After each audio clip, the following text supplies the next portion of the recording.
It's Sunday night, 8 o'clock. Welcome to All Lacrosse Live. What a great week. What a great week. We got victories. What a great week. I'm Gary Groob in Toronto, which we're still celebrating. The parade just went on by, actually, for the Rock victory.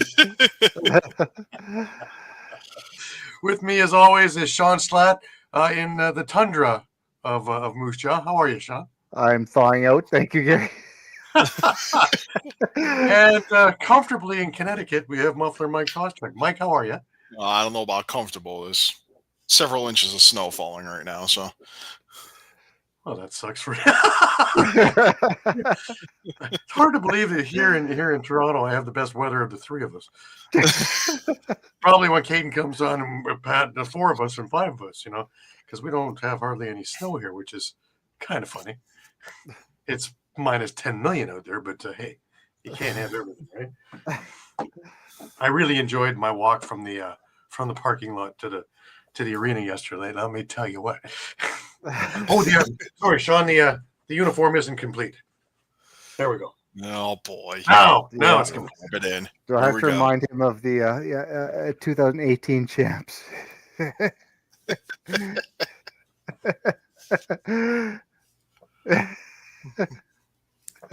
May have been a while, but it's still 6. Yeah. If I have to go to Buffalo to learn how to count, I'll get it. Don't worry. And now that I don't need the cab anymore, I'm just.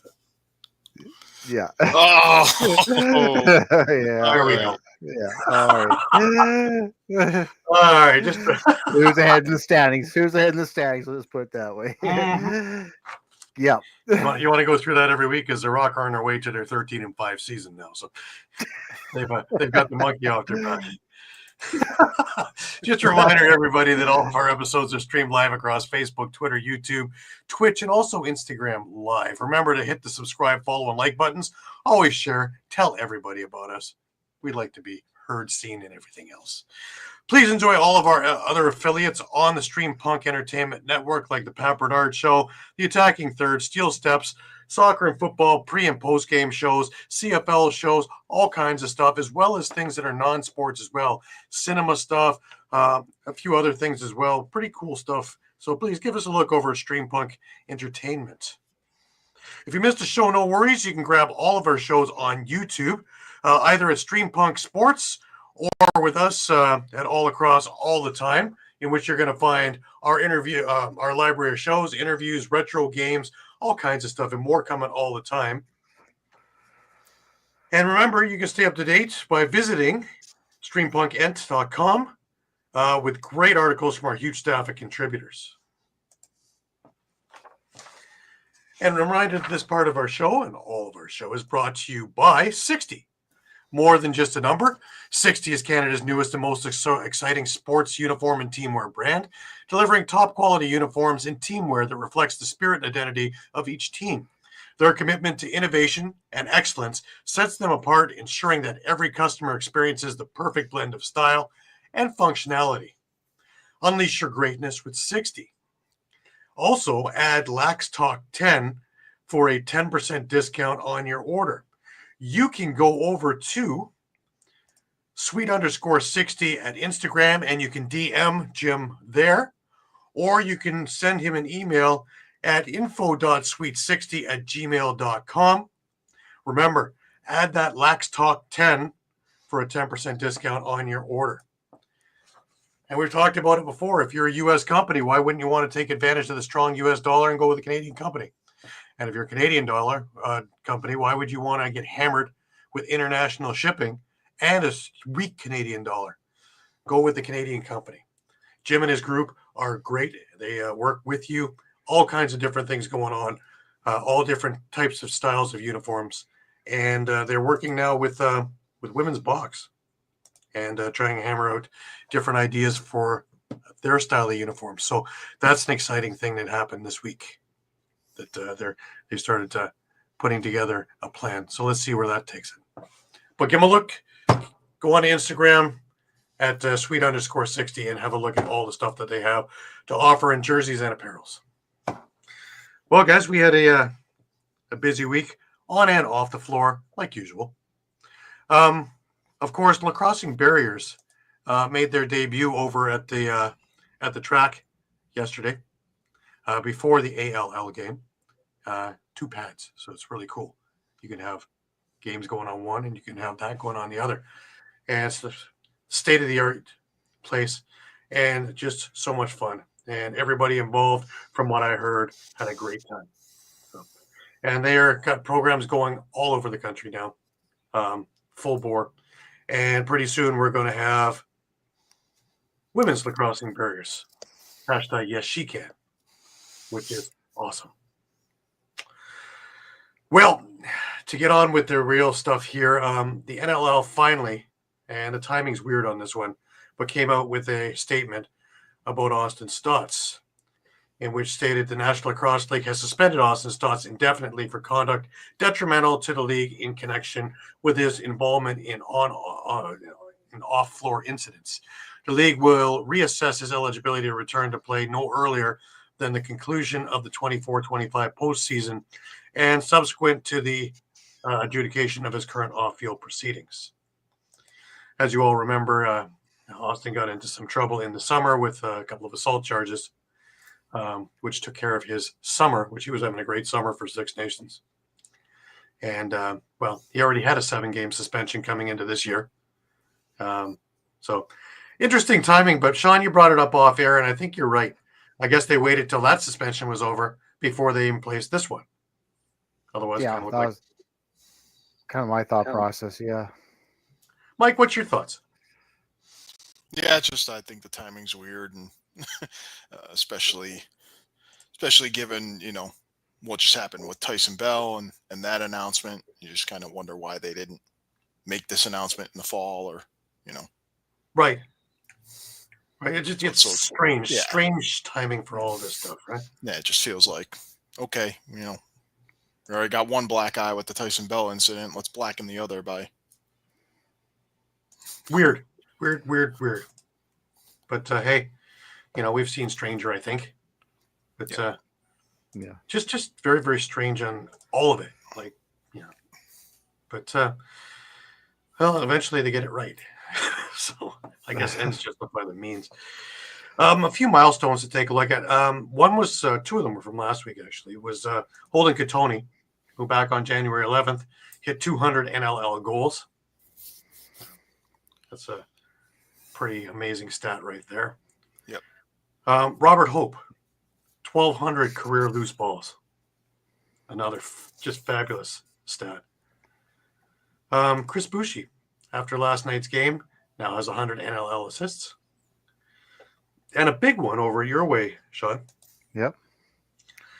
Robert Church is now the all-time leading scorer for the Saskatchewan Rush, and I guess the Edmonton Rush, and anything else that's Rush. Yep. That go with Syracuse Smash as well. Yeah, I mean, you look at the names who've gone through that organization. That's pretty huge. There's some major names that have gone through there. But, yeah. And good to see him playing again. Yeah. He had a good game last night.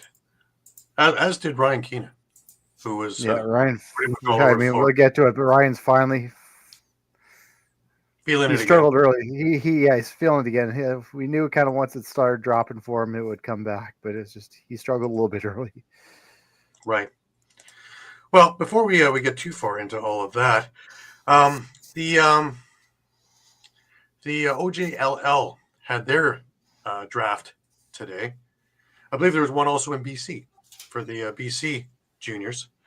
Out here, Oakville took Riley Woods, #1 overall.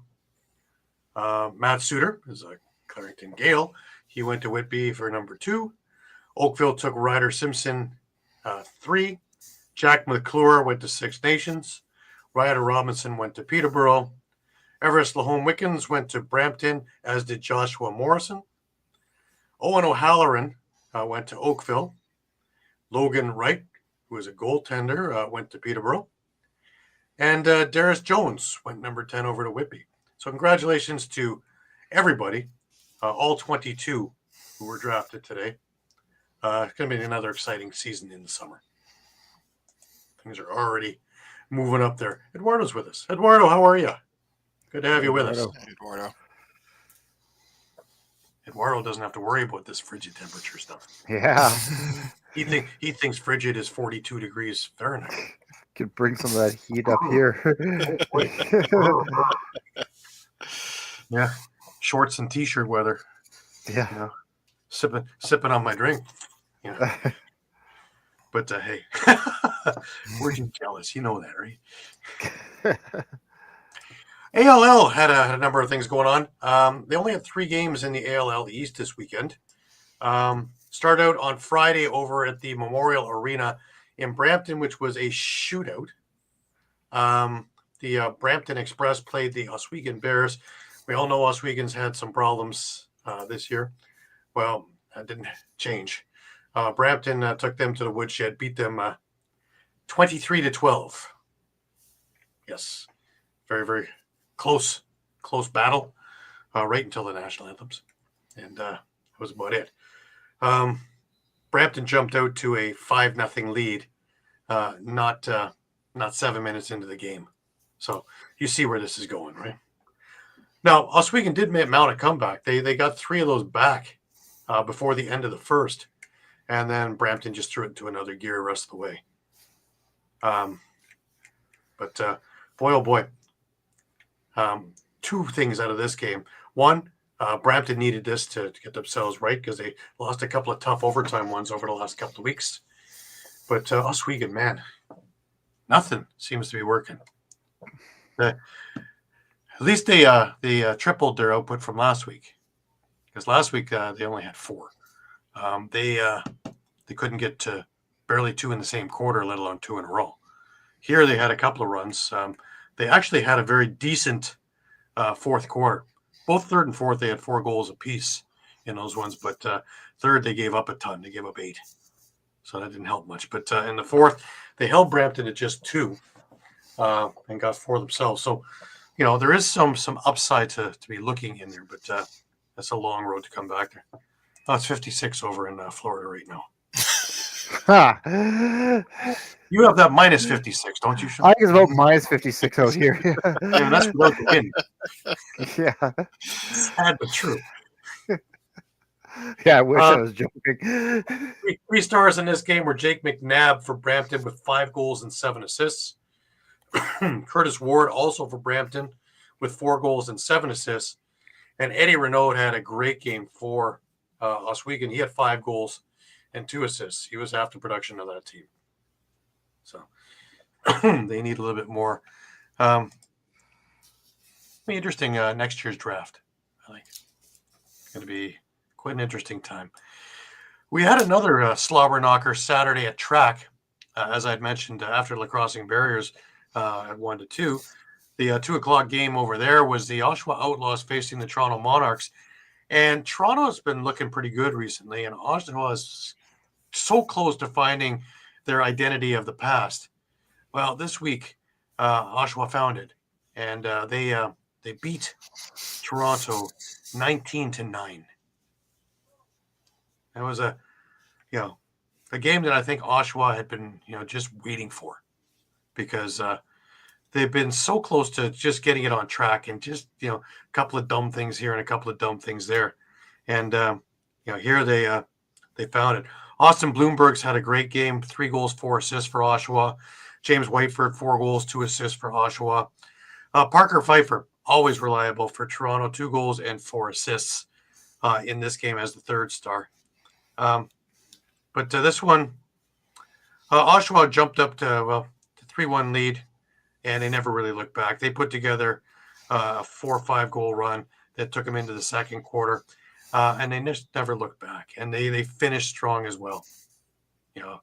They scored 4 of the last 5 goals of the game. So this was a total effort from Oshawa, and I'm hoping to see a few more games like this from them, because I knew that they could do this. They have such a great lineup that it's just a matter of time before they put it all together. John St. John also with another great game with 3 goals, 5 assists. And they had a pretty full bench. Toronto, on the other hand, was playing with only 17 players altogether. So they had a little bit of a shortened bench, which was part of the problem. I mentioned Parker Pfeiffer. Tanner Buck had 3 goals and an assist. Jordan Dance with 2 goals and 2 assists, also leading the way for the Monarchs.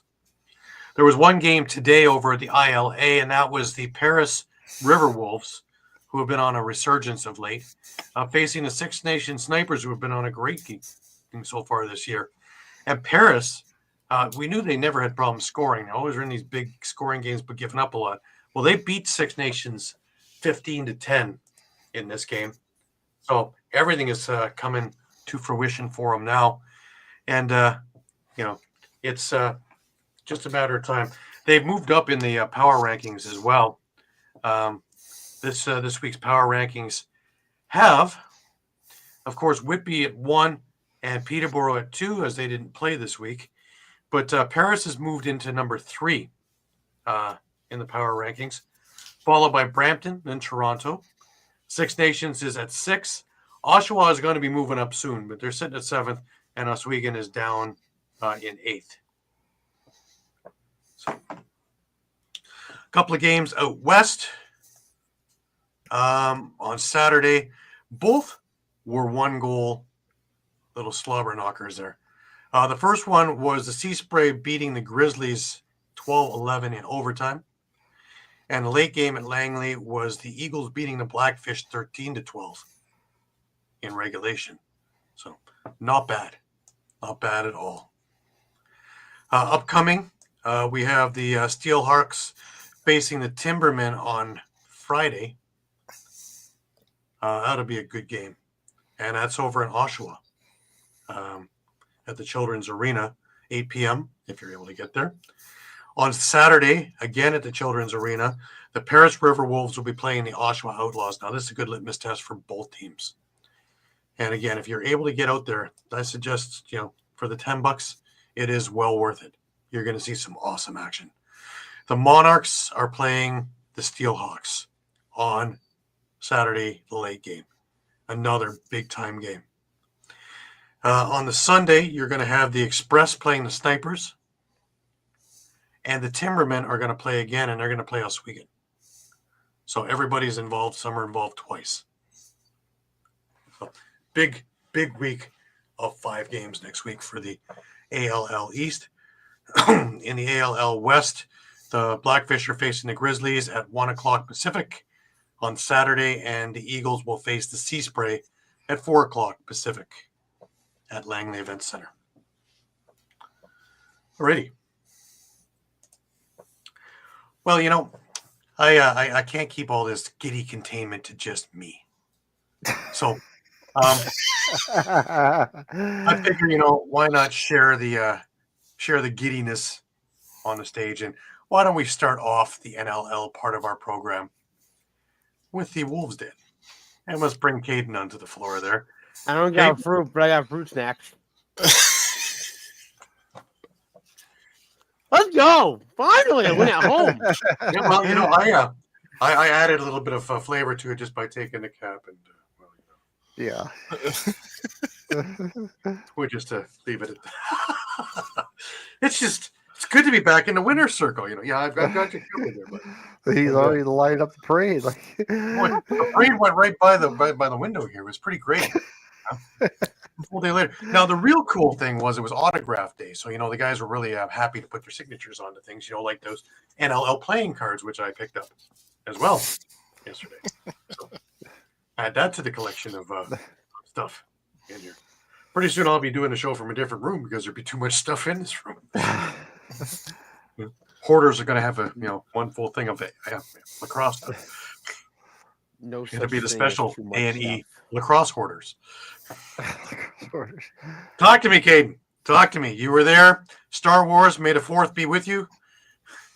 Oh boy! So first of all, right as the game got started, all fans who got into the game got a lightsaber or laser sword, and as the game started off, they all lit it up with the whole arena darkened. It was just really great imagery, and it was just great all around just to see the fans there. I do actually have the numbers for the Firewolves at the game. It was 49-34. So getting close to that 5,000 mark. Nice. Excellent. A week removed Nice. from a little under 4. That's huge.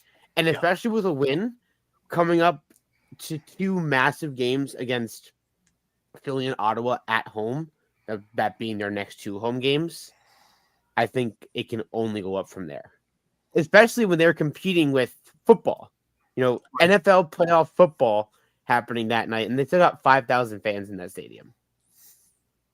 That's the one thing that's huge. The second thing that's huge is, first of all, the win in front of the home fans. The first win in front of home fans this year.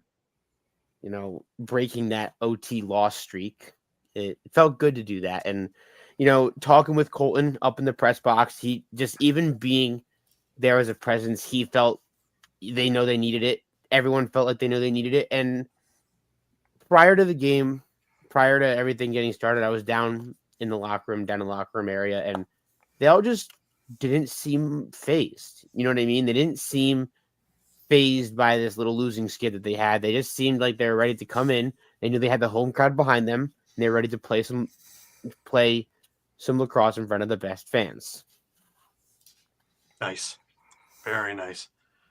Now let's get into the game, because this was a pretty good way to put an exclamation point on for last week's debacle. It definitely was. It was a great back and forth. Albany struggling to gain that lead up until late in the game was, kind of the one thing for me is that even Clarkey said it, like, oh, here it goes again. We can't really find our way to sneak past them. We can't find our way to get in front. And that fourth quarter hits, and they hit that 3-goal run and take the lead. And it was great. Some stats for you. Simmons put up another 7-point night, 4 goals, 3 assists, 5 loose balls. I mean, he continues to dominate, and he proves why he was Rookie of the Year last year.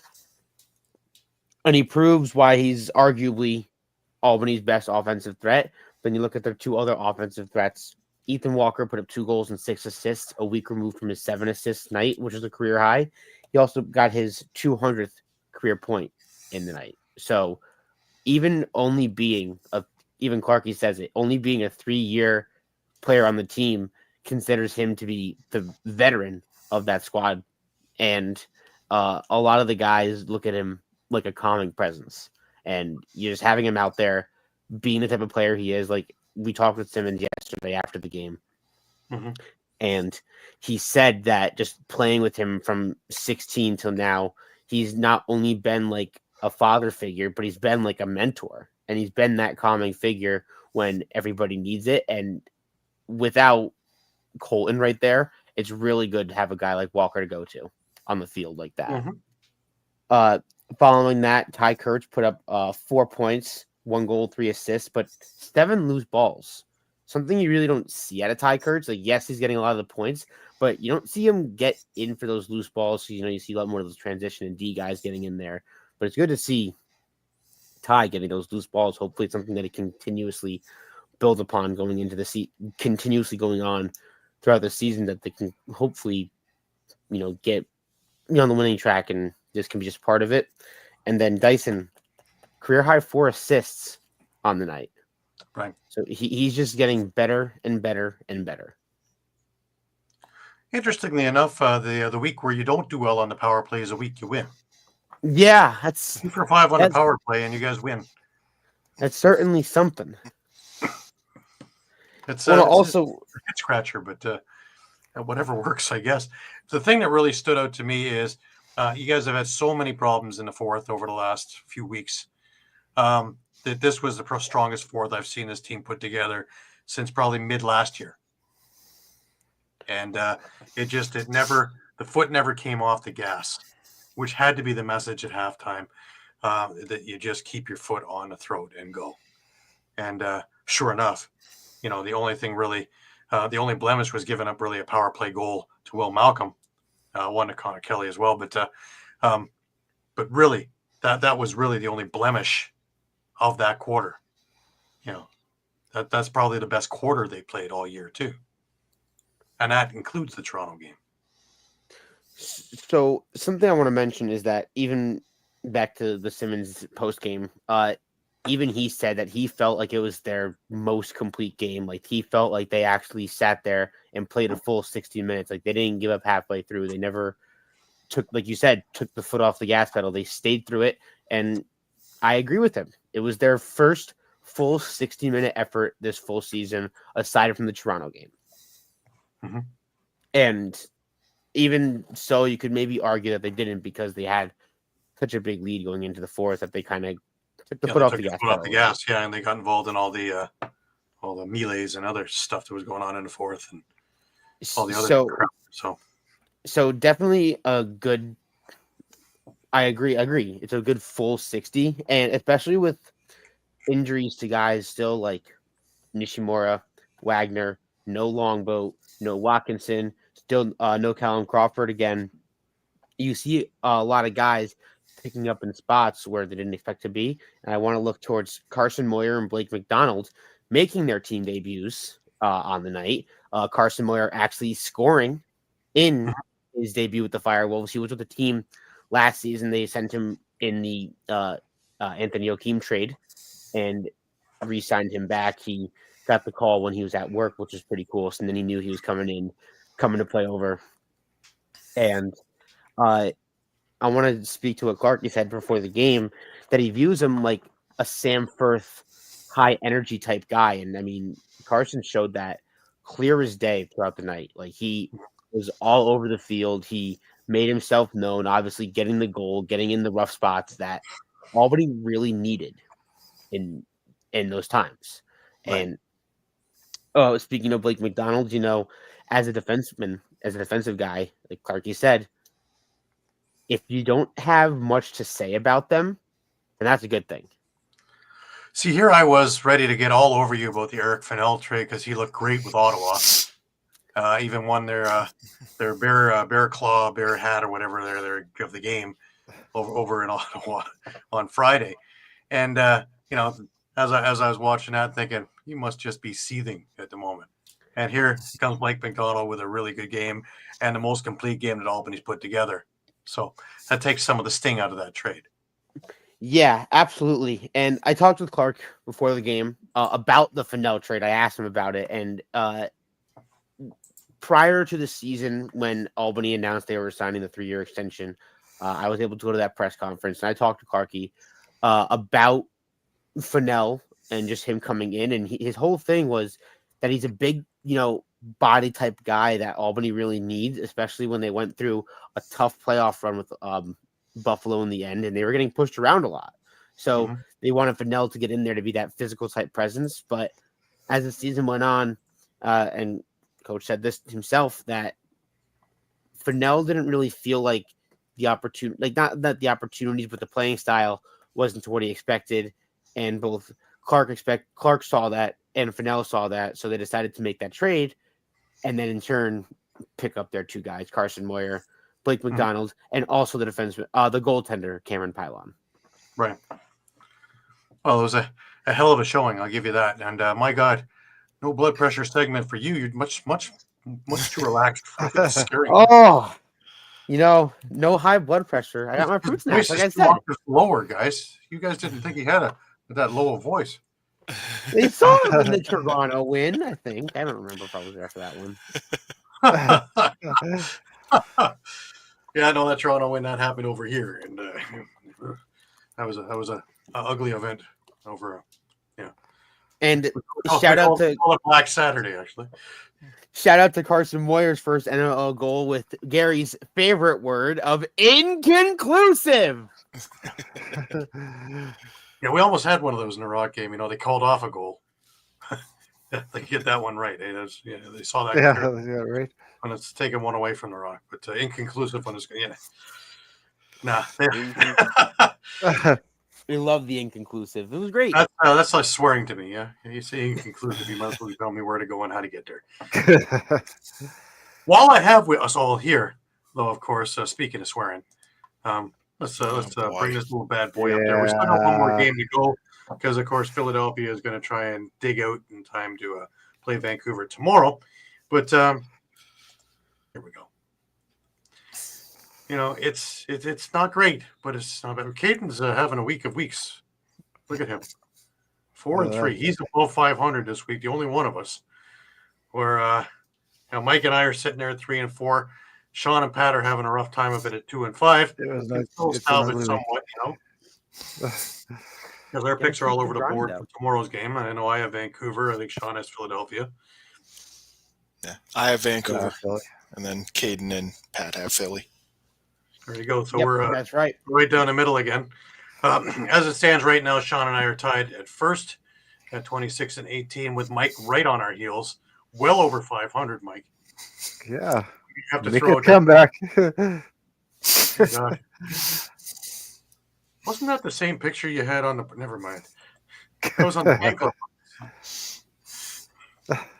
No, that's that gif of Shawn the sheep doing the. Yeah, well, they can't put the tractors for the parade route right now. They need that right now to plow all the snow out of it. Plow the snow. And the ice break. If they can start the tractors, it's so cool. So, Caden, when the snow comes up to your laces, okay. Oh yeah, it's going right now out there for me too. Yeah.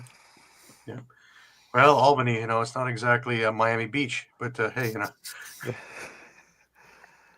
close enough, pretty much. it's getting closer. Yeah, it's closer than we are. Feels Well, weird maybe because last year there was no snow. This year it's just way too much snow. Yeah, we're got the polar vortex that Saskatchewan came into town and they brought their weather with them. Yeah. It's so nice of them to leave that here. You can take more of it if you want. We have plenty of it. Hell no, thank you very much. We're very happy to get rid of this one here. When the wind goes and all of a sudden, your eyes are frozen open. Yeah. I don't want to see this, but I just can't close them. First comes the water, then comes the wind, and it's frozen. Yep. That's when the zombie look happens. But well, speaking of that, we have some great news here. We're talking about attendance, right? Well, over in Vegas, their first ever sellout. Now, tell me again, was it worth the move out of the downtown strip to this place here? I would say yes. Yeah. Now, what else is happening in there? Well, Caden, you can relate to this, can't you? To the San Diego Seals faithful that are now putting the black armbands on their arm that have lost to the Las Vegas Desert Dogs. Hannah leads the pack with 3 goals, 5 assists as the Desert Dogs down San Diego as they have their first sellout in team history. What a great time to pick that up. But that leads us to this one. What's wrong with the Seals? Mike, what do you think? Why can't they get any victories anymore? And why are they having so much trouble scoring with all this scoring power that they have? Yeah, I mean, this time it could be could be the right side to blame. Rob Hellier had 2 goals and 3 assists, but Ben McIntosh limited to just 4 assists. Wes Berg limited to just 2 assists on the night. The left side's still functioning okay, but Ryan Benesh 3 goals and an assist. Kyle Jackson had 2 goals and an assist, but I mean, they need one of these old-fashioned jump out to a 5-0 lead, don't they? Another one of these quarters where it's 1-0. I was even looking, West Berg 2 assists. That's your premier score. 2 assists. Yeah. And you get he's not putting the ball back in the net, and I mean, we talk about it every week, and this streak continues because Las Vegas again did not reach 13 goals, and we're probably up to 35 or 36 straight games or something like that they haven't gotten 13 goals in a game, and they somehow managed to do it with 10 different players scoring a goal. They still did not reach 13. They had Jack Hanna with 3 goals and 5 assists. Donville, a goal and 4 assists. 8 other players had a goal. Just Now, here's an interesting stat also is that generally you don't do things like this. Is when San Diego traded Drew Belgrave to Vegas, you don't generally do it the week of the game where he gets to come back and haunt you. Well, yeah. Yeah. Could be a little is a little odd timing. San Diego didn't get a whole lot, out of their return piece in Dylan Watson. He did play, but the other issue for Vegas, could we start to see a goalie controversy here? Your goaltender was Justin Getty this time around, and getting the win with 43 saves. And player of the game, by the way. Player of the game, yeah. Player of the game. And my understanding is the whole reason they went out and got him was so that he could compete with Landon Kells. And it's healthy to have. They One of the few teams. Yeah, you almost have to go with the hot hand now. And I mean, obviously, we just had this discussion with Halifax between Hill and Hutchison after Hill had a bad outing a couple of weeks ago, and Drew Hutchison came in. He got kind of salvaged the win, and then he got the start in that 1918 game. Did play the whole game, but yeah, I see this maybe being a little bit different than that situation in Vegas. Right. So I think this is something where Sean Williams needs to go with the hot hand, and I think you should start Getty in your next game. I wouldn't change anything what happened in this game. I'm right with you. Yeah, until Getty does poorly and you have to pull him and put Kells back in, I think you need to ride with it. I firsthand watched Getty last season a lot, so to see him get the start and get the win is great. I always thought that he could have been a starter from just watching him be the backup.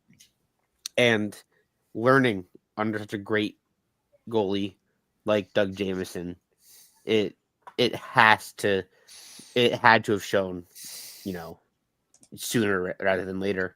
And I think that it's just going to continuously show, like you say. I think they have to ride the hot hand.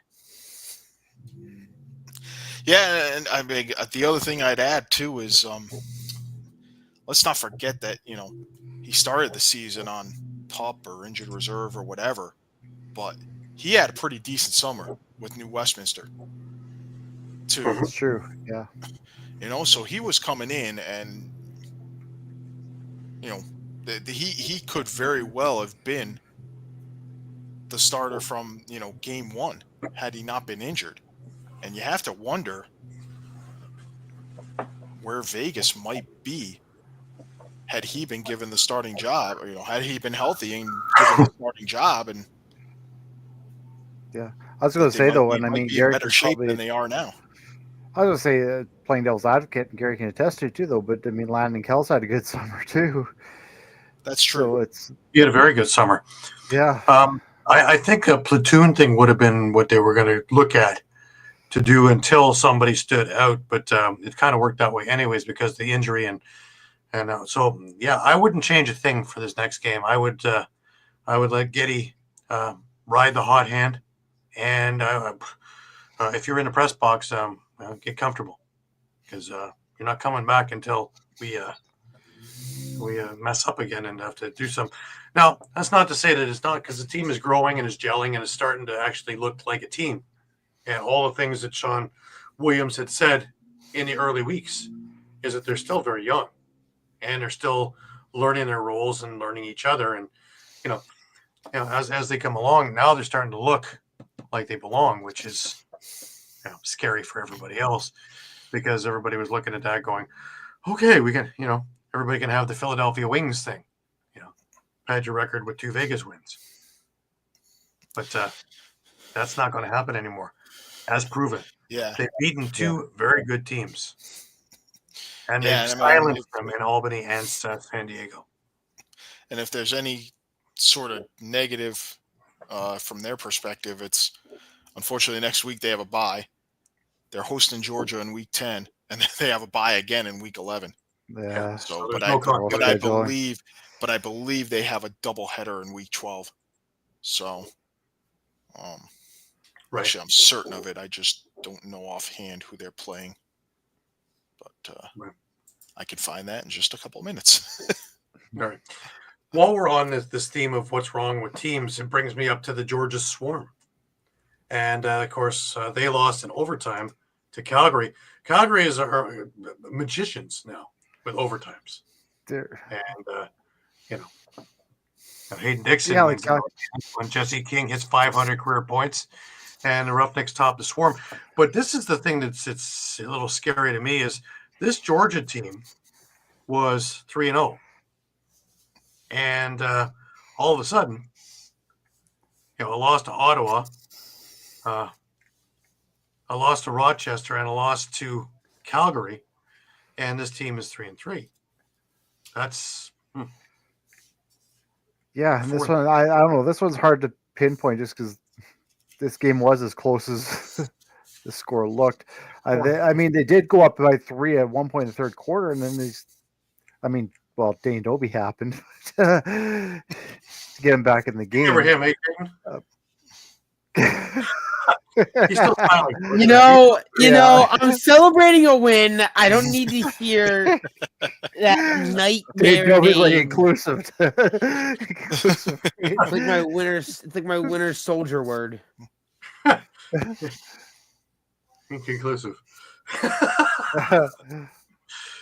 Oh my, yeah. It's bizarre that from everything going right for Georgia to everything not going so good, but yet they still have these moments of brilliance.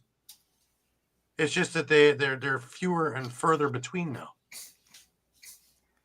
And you know where that started? That started in the Toronto game, where that one kind of fell off a truck into the wing column for them. But ever since then, they've been struggling, strangely enough. Yeah, we're looking at keeping him at 500, let alone being the perfect season. Yeah, I mean, That's just looking fall at from the scorecard, I mean, you had Lyle Thompson with 3 goals, 3 assists, Andrew Q with a goal and 6 assists, and then it kind of just falls off a cliff from there a little bit on offensively. Well, from with a couple of minutes left in the third, they basically vanished for the rest of the game. Yeah. All that scoring power, and they vanished. That's mind-boggling. But you have one positive is that Miles Thompson was in his first game back. Yeah. I really didn't think he was coming back this year. And had a goal and assist. Yeah. So let me play a little devil's advocate. I don't know his season numbers offhand, but Shane Jackson kind of hasn't been the Shane Jackson we're used to seeing. Really, I almost want to say since his MVP year in 2020. Right. And mind you, he had 93. I just wonder if that left side's just if maybe his role needs to change a bit because they play Brian Cole up front a lot more than they used to now. Right. They brought in Andrew Q. Andrew Q, he's the kind of guy who you want taking a lot of shots, and he does. Yeah. Generally, if it's not Lyle leading the team in shots on goal, it's probably Andrew Q. Right. Shane Jackson's quietly got 19 points this year. 7 goals, 12 assists. Quietly, yeah. Been fairly quiet. I mean, when he won the MVP in 2020, I mean, well, he had 93 points last year, which was more than his MVP year. But this year, the MVP year, I mean, it was cut short by COVID or whatever. Mm-hmm. But I had said back then, he deserved it. And I, geez, Yeah. the year before, that same year and the year before, I lobbied pretty hard for Callum Crawford when he was with New England. Obviously the year before, Yeah. he had that 2-game suspension, which kind of hurt his candidacy. But, in 2020, Shane Jackson was pretty much, a walking hat trick every game until the season got, postponed and kind of proved that, he could be consistent. And I just worry that for Georgia's sake that they're not seeing the same consistency game in, game out from him right now. We can go also with Brendan Bombury too. Yeah. He hasn't had the consistency that he's had in years past either. And I seriously think that that's more of a hurting thing because he does so much in front of the net and draws so much attention. Yeah, Shane is always there to finish it off and get those loose balls out of the corner. But Bombury, he's just always in the thick of it. And if he's not doing what he normally does, that seems to be a little bit of a problem there. Yeah. No, I think that's a great word to use with this team. It's consistency. That's the issue. Thank you for being with us. How was Buffalo? Tough question. on a number of levels. But I bet you his counting is great right now, and his hooked on phonics is doing terrific also. Yeah. Can spell box a bunch of times. Box, that's great. Buffalo scored 19, so people were taking off their shoes everywhere. Boy, yeah. It's crazy. Yeah. That's a lot of counting. Banditland. I love that. I love that atmosphere. I mean, I guess I just finished, the discussion on Georgia with, if they're going to be streaky, is that necessarily a bad thing given what we saw from Rochester last year? Rochester started 3-0. Georgia started 4-0 here. Now they're on a 3-game losing streak. After Rochester started 3-0 last year, they lost 6 straight. Then they won 3 straight to even their record. Then, again, it was lose 4, and then that final weekend where they won 2 so that they could beat out 4 other teams. Oh, yeah. I won't argue with him about the 300 level at the KeyBank Center. That's for sure. That's. I'm usually above that in the press box. It's tough. It's tough sitting and viewing. Yeah, I made my wife sit up there, and she is afraid of heights, so it wasn't a fun game. It's not quite as steep as the Wells Fargo Center, though. That's pretty steep. It's like the old Orange and Memorial Auditorium. If you lean forward too much, you might actually be at the face-off. Oh, jeez. I think the steepest I've gotten is Yankee 3 days, Stadium. like sitting in the blues at Maple Leaf Gardens. There's a lot of piping around there because, man, you do a lot of swinging. Probably the steepest I've seen is Yankee Stadium, getting up in that in those 300s triple decks. Oof. Feels like you're about to fall anytime you take any step. It's not good. Yeah, I agree with that too. Yeah, Riverfront Stadium was another one like that, where the Cincinnati Reds used to play, and those upper decks were downright scary. But anyways, getting back to our point here is, do we just ride it out? I think Georgia's just going to kind of pull themselves. I think so. And like I said, if it ends up being they have a bye week this week, so. Yeah, if they end up being as streaky as Rochester was last year, there's still a chance, that they turn it around, and as long as they get enough wins. It's interesting too, right? They have a bye week. They still got 11 games to go, so yeah, there's not one plenty of time. Anymore. No. There's plenty of time to turn it around. Yeah, that's still 11 games, right? That's true. Georgia is Vegas's next opponent, so right. Vegas isn't the gimme anymore. No, just ask San Diego. And that Week 12 doubleheader that Vegas has, hosting Vancouver, going to Calgary.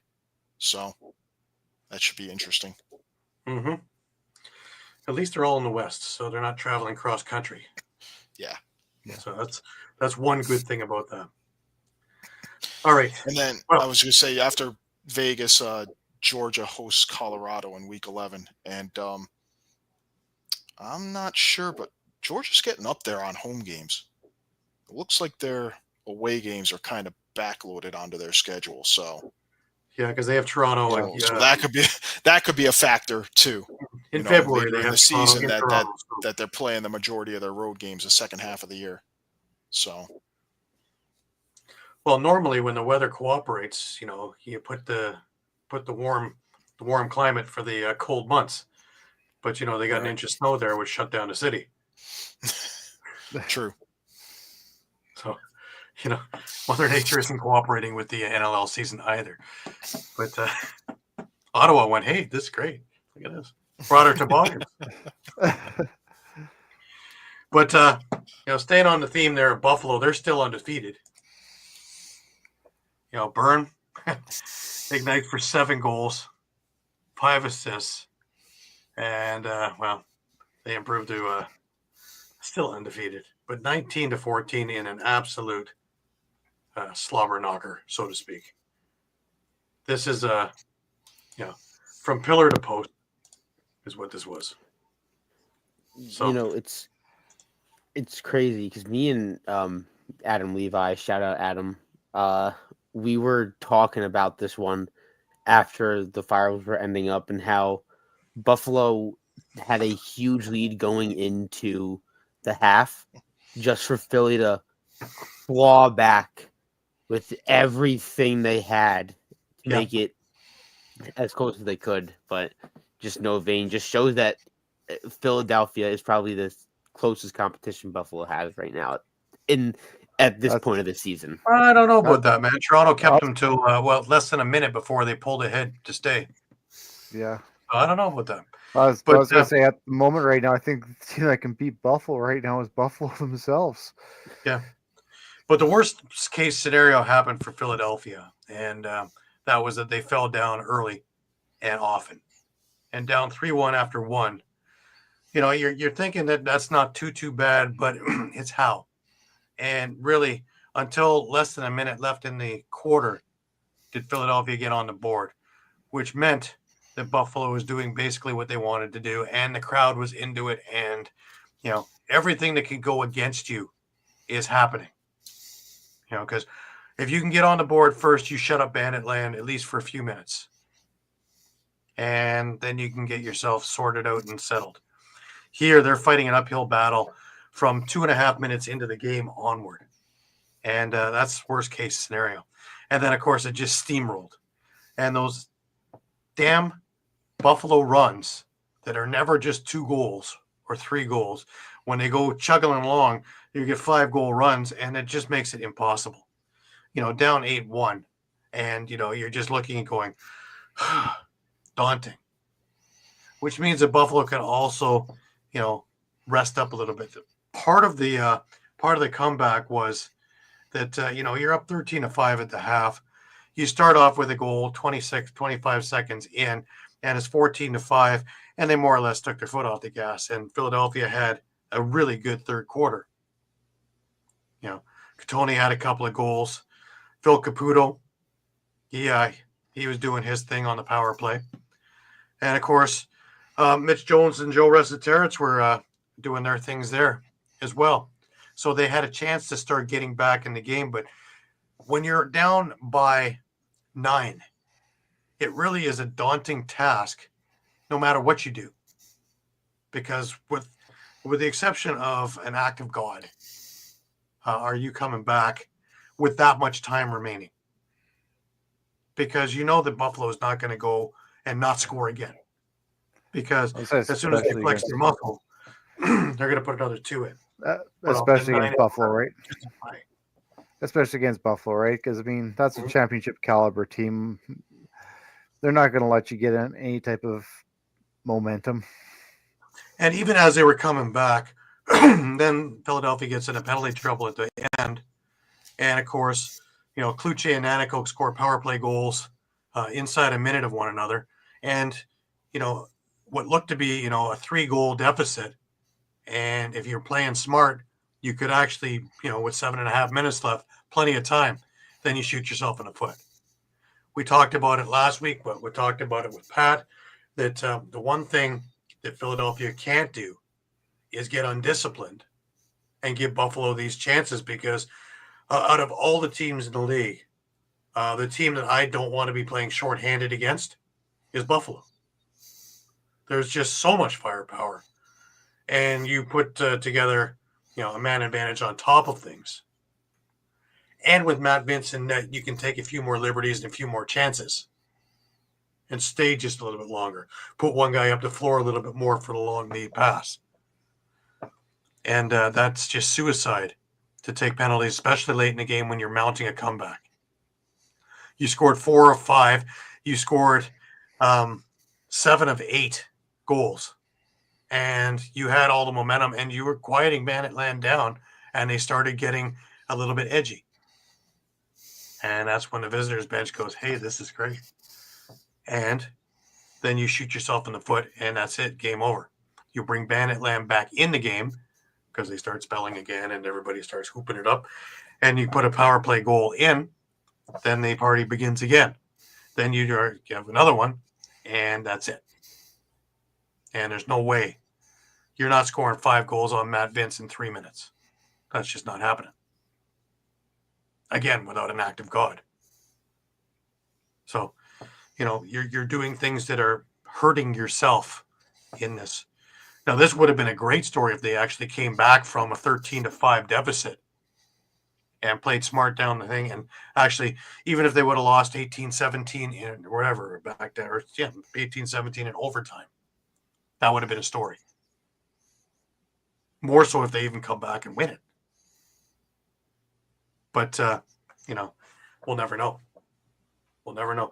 But on the other hand, this Philadelphia team last year, when they were down 13-5, would have been 32-8 by the time it was over.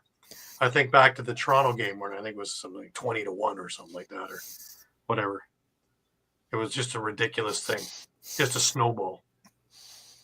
Setting records for Philadelphia in all kinds of bad categories. And the team just went. Yeah. There's no quit in that game. I think they had a scoreless drought of about 45 minutes in that Pretty much, game. Yeah. Scored a goal or two in the first few minutes of the first quarter and didn't score again until garbage time in the fourth. Yeah. And by that time, they put in the trainer as the goalie, I think. But it was, this Philadelphia Wings team doesn't show any quit. They just keep working and keep pushing and that makes them a dangerous team. And I put it to the coaches. I'd love to count how many championships are on that thing, because Rubel won with the Rock, as did McCready won with the Bandits. It was interesting seeing a picture from him early in the morning, going, "Well, it feels like home." Standing at the center since he spent a bunch of years as a Bandit, right? Finished off his career as a Nighthawk, winning a championship there. So, let alone having Tracy Koleski on the bench too. So Well, there's an huge, awful lot of really, strong character in the coaching section. Let alone Paul Day in the front in the press box as the GM. So there's not a lot of quit in this team. And if there is, you won't be seeing them in the next game. So I would take that away from this game. Yeah, it's a loss. But, boy, I had penciled Vancouver as a win on Monday. But, this team is going to give them a run for their money. Both teams had a game. Both teams had intense games. So, nobody really has the advantage in this thing. Both teams had to travel pretty much the same distance. And the only difference is Vancouver gets the extra night rest because they played Friday. And both teams took a loss and don't want to have 2 losses on their record through the weekend. A lot on the line in that game. But yeah, I look at it that, and of course Buffalo. What more can you say about them? They're just rolling. They're just rolling. You know, and their only injury that they had is back. Well, main injury, Chris Kluche, right? I believe. Zach Belter is out for. He'll be out for a little bit, I think. Injured reserve with broken face. Well, yeah, I would assume that was a concussion. Yeah, that's a I pretty would've- safe bet. Yeah, a safe bet on that one. And I think it was Dylan Robinson is also out. But other than that, Buffalo is looking pretty spiffy, healthy, which is scary for the rest of the league.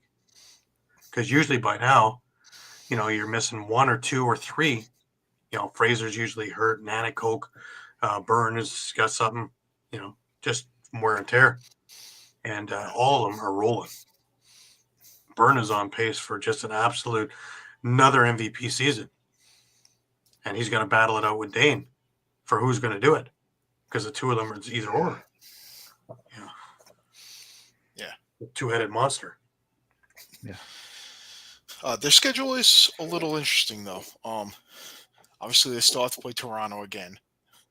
But Valentine's Day. Yeah, but there are other three teams that they have 2-game sets against: Albany, Calgary, San Diego. So I find that a little bit interesting. Now, I'll give you a little bit of history. Is the last time that the Toronto Rock and the Buffalo Bandits played on Valentine's Day. It was 2009. You can find this game on our All Lacrosse All the Time YouTube page. This was the Mark Stamos 17-point night. In Toronto, we call it the St. Valentine's Day Massacre. Don't want to see that again. And the whole host of characters that were on the Bandits at that time. Had Darius behind the bench and Rich still the captain. So interesting times. That was the last year of the Klopfer era, and then Jamie bought the team, and Toronto became a winner again. But that was the 3 years where we took a hiatus of playing lacrosse, in which the crowds went from 16,000 to 6 or 8. Because how do you sell a loser? Easy, you sell a team. But it'll be interesting to see that game on Monday, tomorrow, 5 p.m. So while you're stuck in traffic, go on to NLL Plus or ESPN Plus in the States, and you'll be able to catch that game and keep you amused while you're sitting in traffic. Oh, it's a holiday down here, so. Is it? Yes. Huh. Martin Luther King's birthday. So. Pretty soon Trump will call it Trump Day. Well, his inauguration is tomorrow, ironically. So. Yeah. But he washed out and went indoors. I had to figure he's tough enough to do it outdoors. Minus 20. Alrighty. That brings us over. Let's go over to the Friday game. Let's talk about this Ottawa-Vancouver game. Sundown scores 4. Black Wolves snap the Warriors' 3-game win streak. But the story of this game, honestly, Zach Higgins. He was sensational in that second half. He absolutely was lights out through the majority of the game. But in the second half, it just was unbelievable. Because, man, Vancouver had a lot of opportunity. And he stoned them. For a while there, it didn't look like they were going to get a goal at all in the second half. You know, he shut him out in the third, and he shut him out for half of the fourth. But not to be outdone, Aiden Walsh played almost as good. You know, he had that little gaffe in the third where a couple of things went wrong. But other than that, he played a pretty stellar game also. He's really come into his own. From where he was a year and a half ago to where he is now. Oh, absolutely. He's a bona fide starter now, or before you're like, maybe. Well, hence them not needing to re-sign Aaron Bold, right? Yeah. Because his purpose was there to, get him seasoned and get him trained. And kudos to Aaron. He did a hell of a job of showing this guy how to be a starter in this league. And, he learned. He took every lesson, learned, and did it, and then some.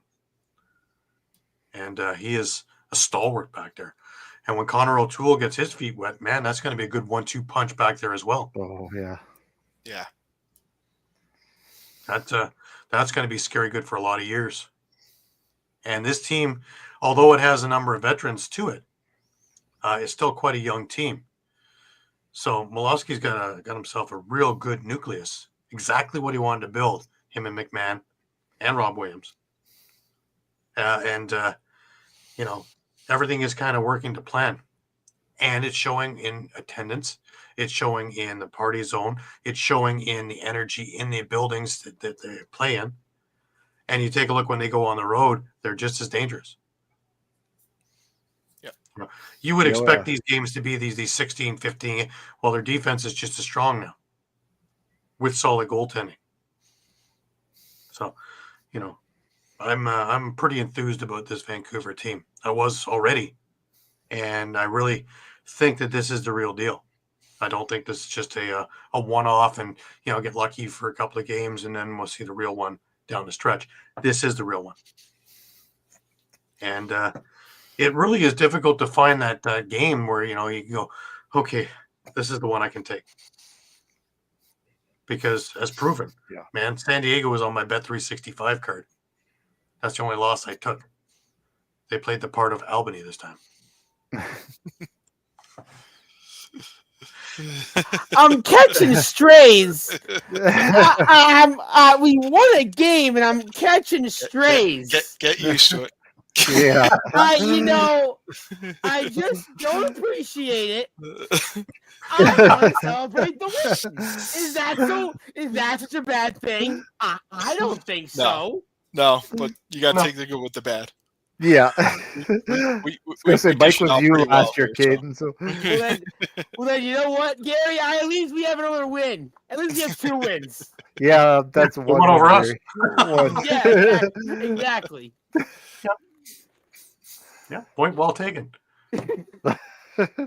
See you in the playoffs. Wouldn't that burn some of the guys at the top when the 2 guys on the bottom are going to be in the playoffs? Well, again, I mean, I feel like I need to keep reinforcing this every week. Again, last year we got Rochester getting in it with the sub 500 record, barely 8-10. But again, when you look at that whole standings, you were looking at 12 teams fighting for 8 spots because Rochester was in a 5-way tie basically for 8th place. So, it's not out of the realm of possibility for both Albany and Toronto to climb their way back in, for Vegas to climb their way back in. Yeah. Again, Halifax 2-4, I don't know that they have the easiest schedule coming up. I've got some of their they're off in week 9, but they host Vancouver week 10. They're at Philly week 11. So they have a few. They have look at the Toronto thing. Halifax hasn't played Buffalo yet. So yeah, the Toronto thing the next few weeks aren't going to be easy either. You got Calgary on Friday. They have Buffalo coming up on the 14th. In between hand, I believe they have San Diego on the 8th. Those are 3 pretty tough games. Yeah, before they host San Diego, they're at Colorado. So yeah. So Mike, you mentioned Rochester, and I just want to give a little call out to Mike Hansen, who just did hit his 108th win in the NLL, which now sits him 5th all time. He is now 11 behind Paul Day for 4th all time. Yeah, Hazer's had a great career.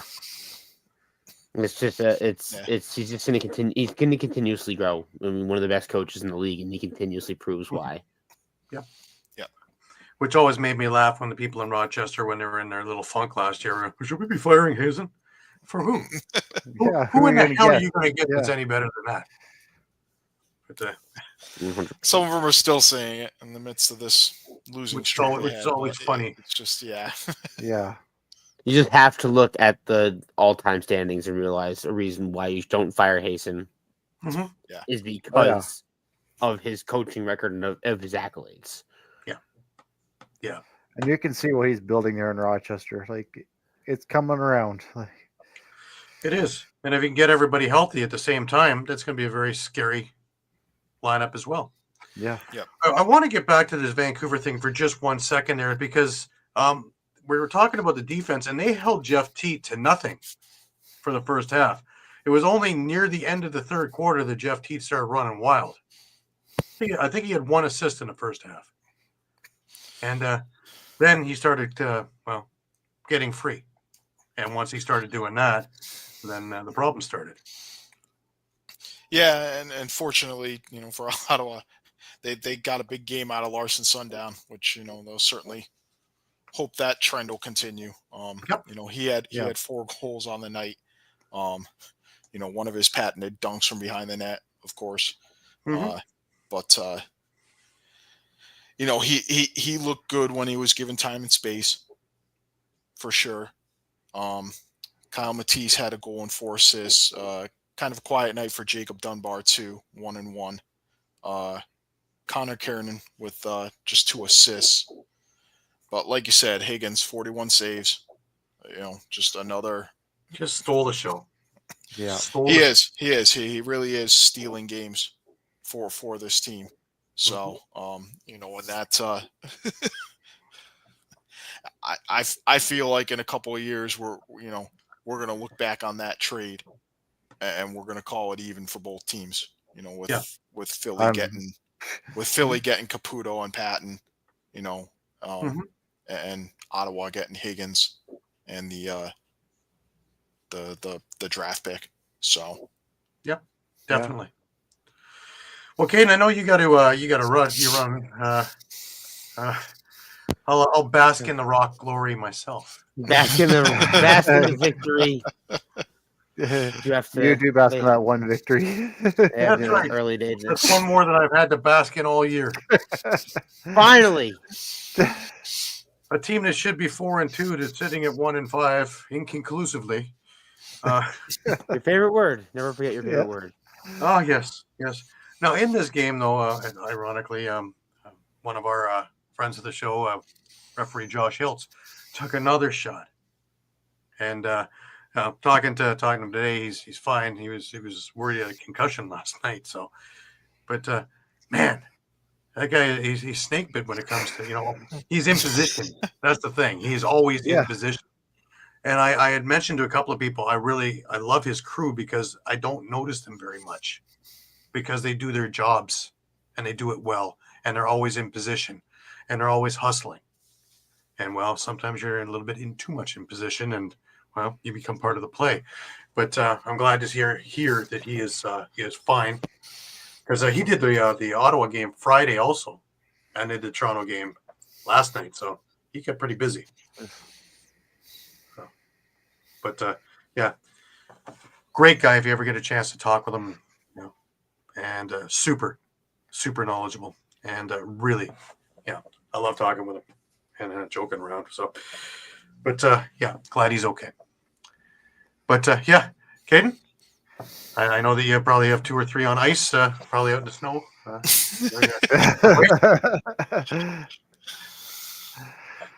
No. Any final words before I let you go?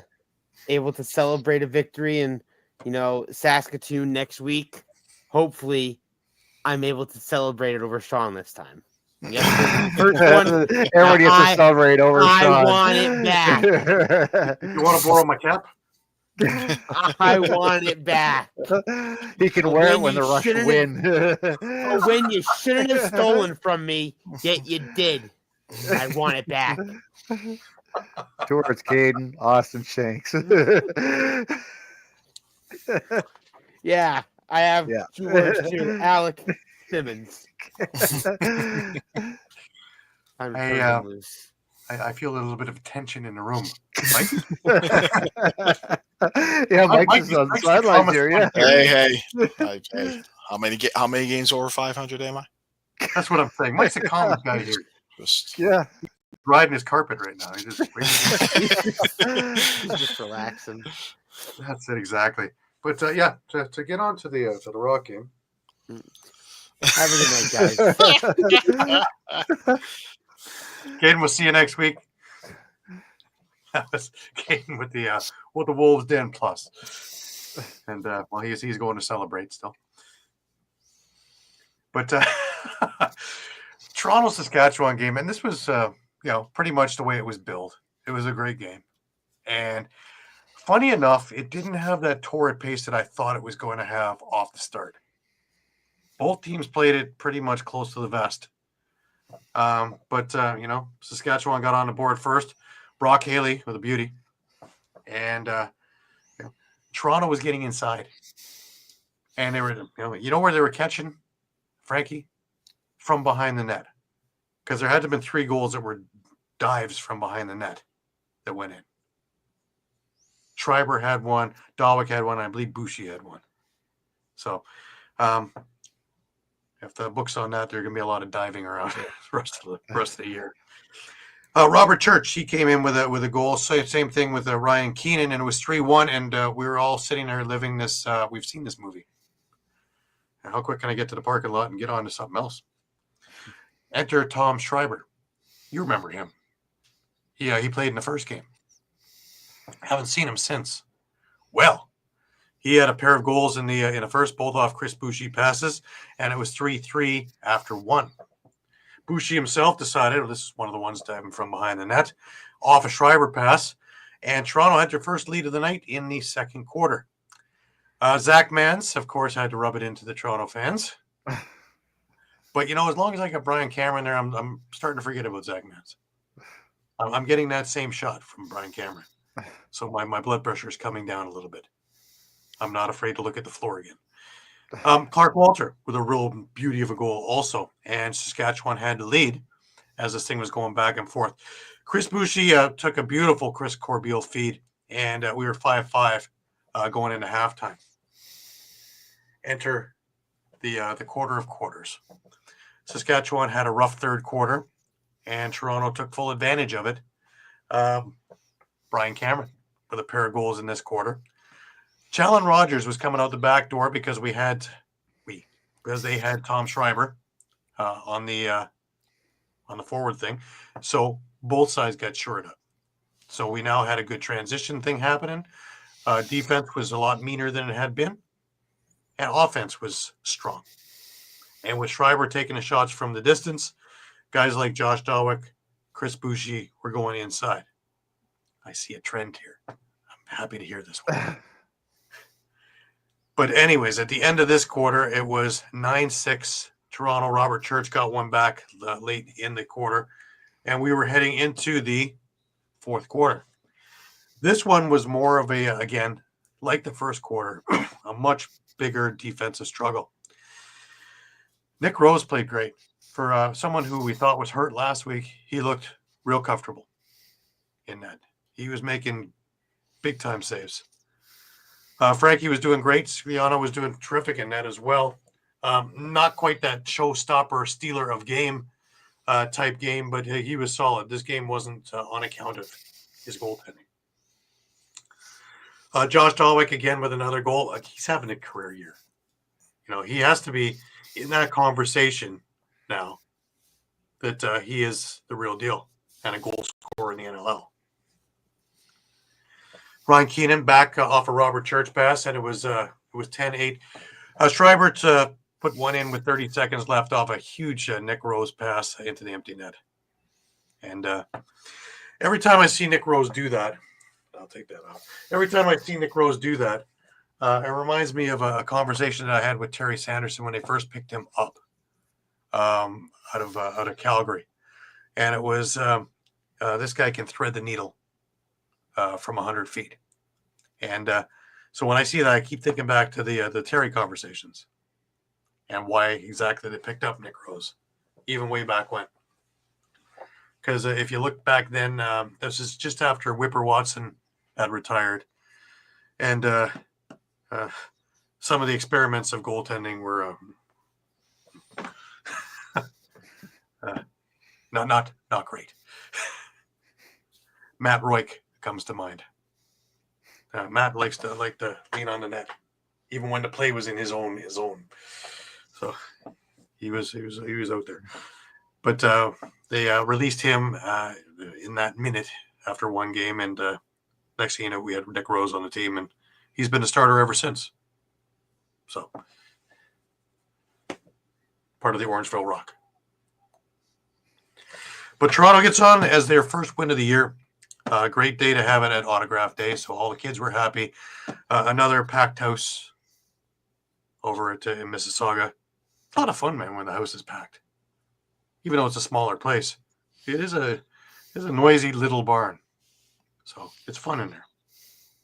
Not fun getting out of the parking lot, I'll tell you, but it's fun in there. Reminds me of BMO Field, where you have like 2 exits for 2,000 cars. I'd like to meet the architect because I like to understand his blueprint idea on this one. We'll make this terrific, state of the art arena, and then we'll just keep balling you up so you have to stay. And there's one access road that leads out of there, so you can see where all the fun is. But anyways, Toronto actually gets their first win of the year, and let's see if they can do something with this. And where we go. Schreiber had a big night in his return. 7 points, 3 goals, 4 assists. So, did they miss him? I believe so. Oh yeah. Just like Rogers. The offense I was struggling, right? It was the offense I was struggling, and they got that piece back. And Schreiber. You can get Matthews back. Does it upset the balance, or does it make him that much stronger? I don't know. Matthews hasn't really done much this year, so. Well, I don't think he has to. I think he has to be the quarterback, and I think he's very comfortable in that role, dishing it off and making the assists and finding the guys open. So I think everybody will have a role at that point. And I saw Latrell Harris hobbling around beforehand, so hopefully we'll see him before the end of the year. But the time being, his spirits are good. But oh well. Can't have it all, No.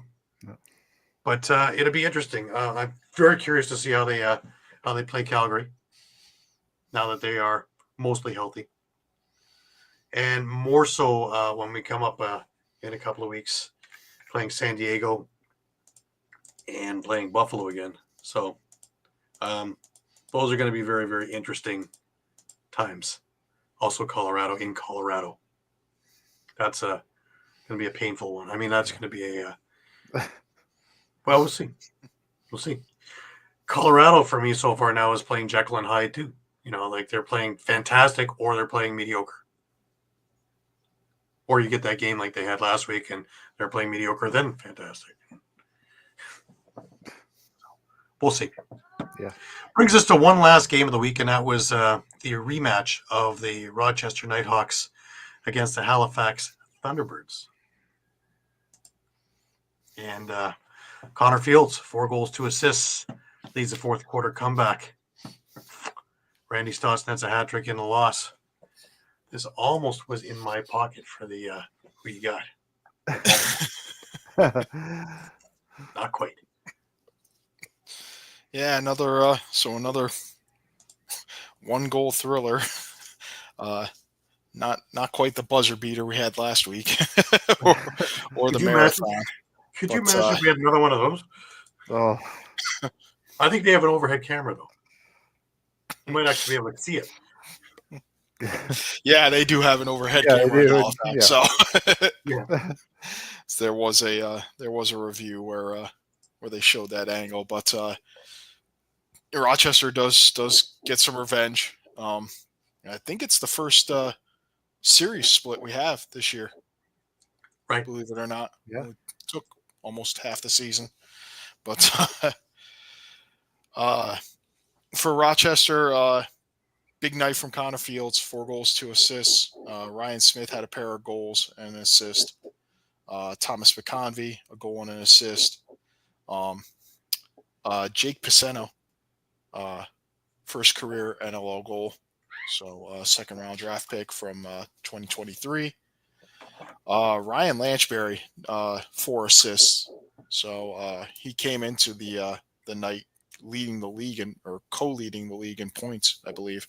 Mhm. So he's quietly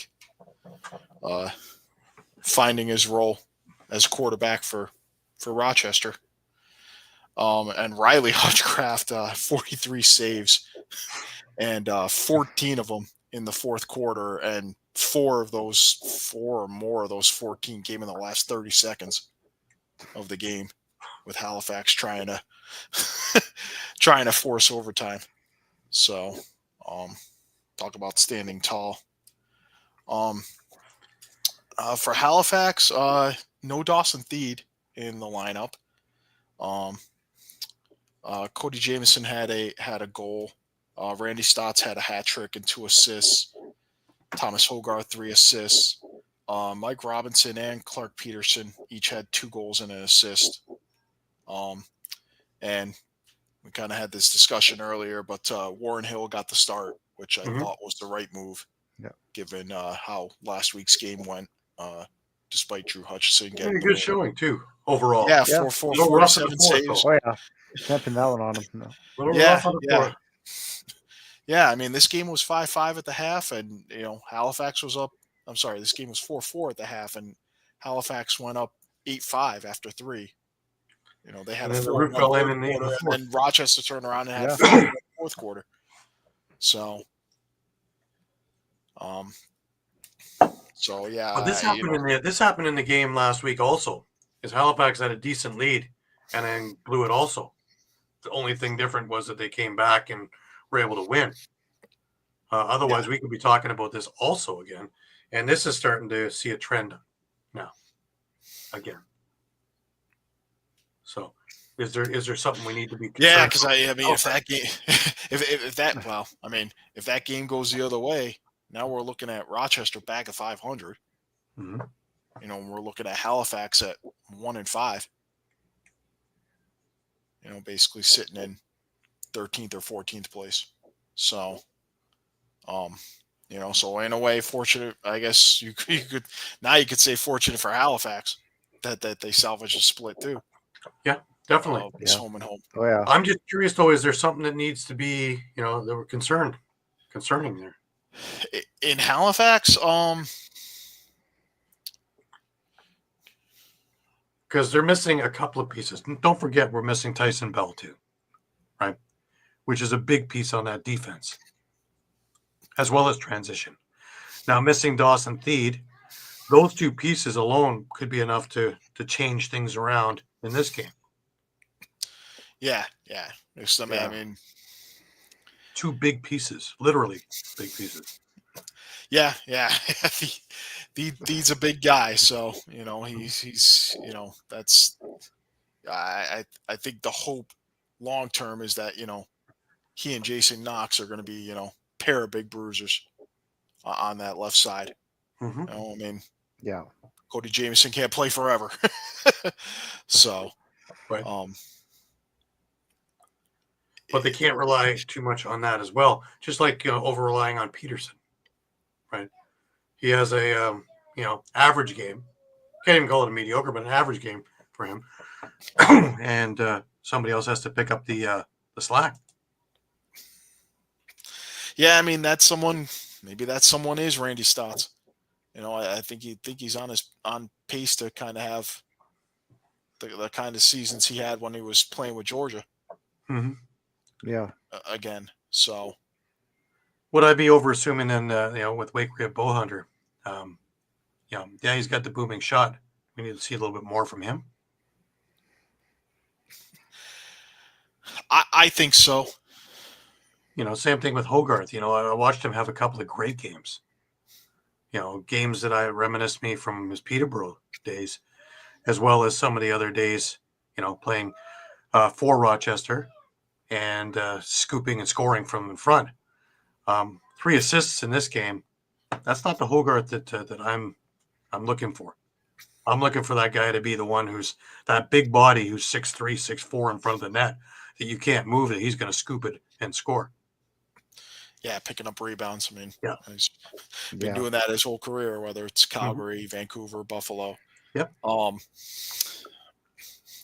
you know,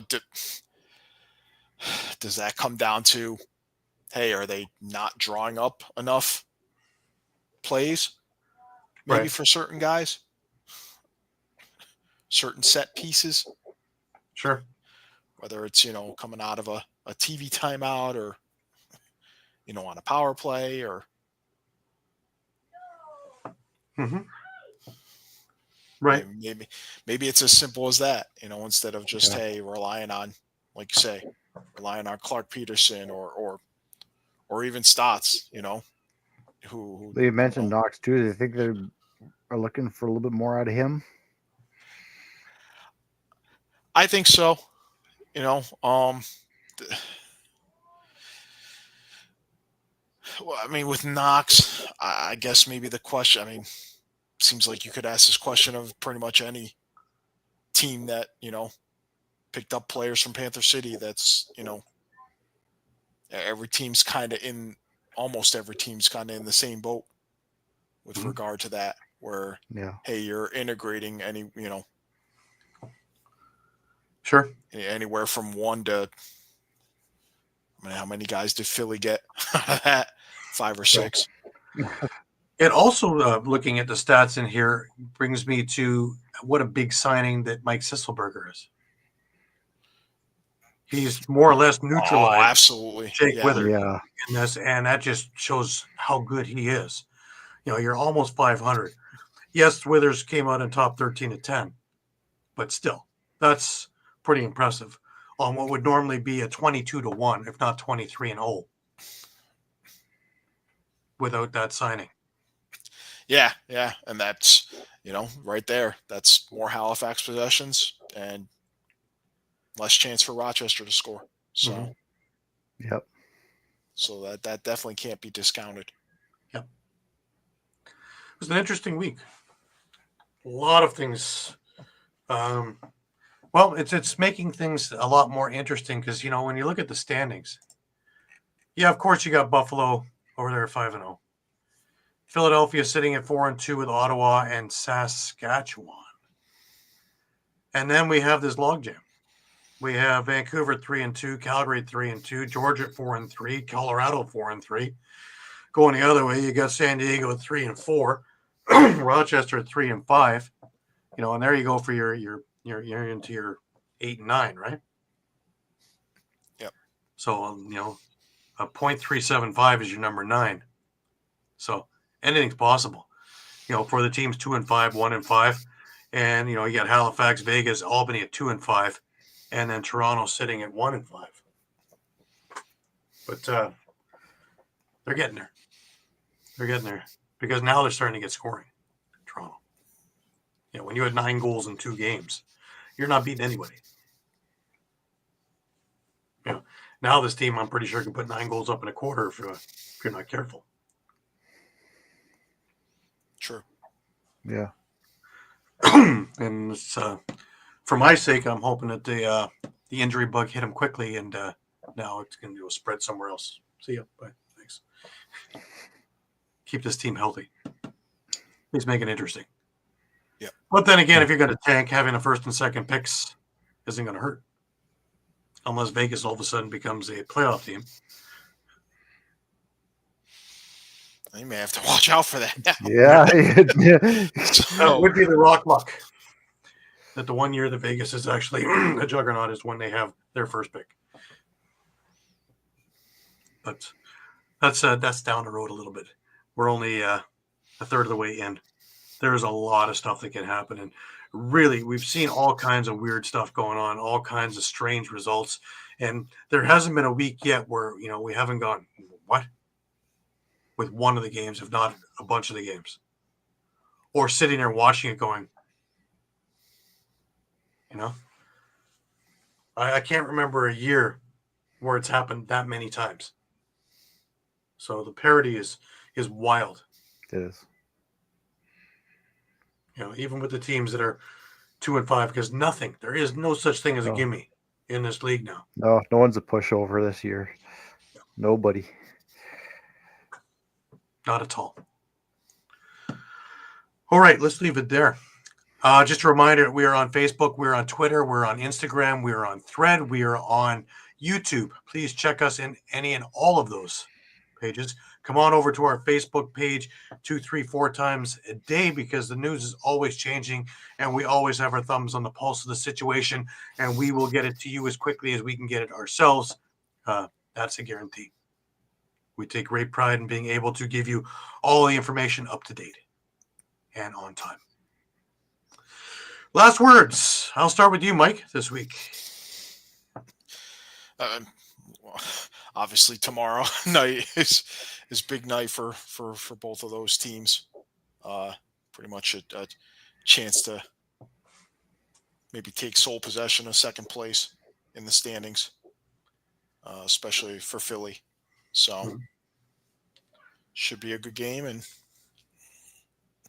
we'll see. Well, you know, It'll really be a log jam. For whoever loses, it's going to be interesting to see how they respond. Yeah, definitely. Doubleheader. Taking 2 losses in a weekend is going to be a painful one. Yeah, because there aren't, we already discussed it, but there aren't many double headers in the league at all this year. These 2 were basically 2 out of 10 double headers all season. Yeah. So. Right. Last words to you, Shawn. Yeah, same thing. Tomorrow night's going to be interesting. Is like you guys said, going 0-2. No one wants to do that. A doubleheader weekend, and just from Saskatchewan here, it'll be interesting to see how they rebound off another loss, their second loss, especially this young team, whether they're going to let it snowball or whether they can rebound from it, especially against with a team like Albany, who's kind of chomping at the bit. Right. Me personally, I'm just so jazzed that the Rock got their first one and looked good in doing it, where you didn't have that collapse like I watched against Ottawa, where they actually played a solid game. And everybody had their role and everybody was doing their thing. So let's see how that works Friday when they head into Calgary. And let's just hope that this is the start of something great as opposed to the mediocrity that I've been watching. No more inconclusive, please. No more inconclusive. Anyways, we'll leave it there. This week, we want to thank you again for being part of the show and hopping on board as you do each and every week. We appreciate your patronage week in and week out. For Shawn Slaght over in Moose Jaw, for Muffler Mike over in Connecticut, I'm Gary Groob in Toronto, wishing you the best of weeks. Remember to keep your stick high and your spirits higher. And until next week, we will see you again at 8 p.m. next Sunday night. Take care, guys.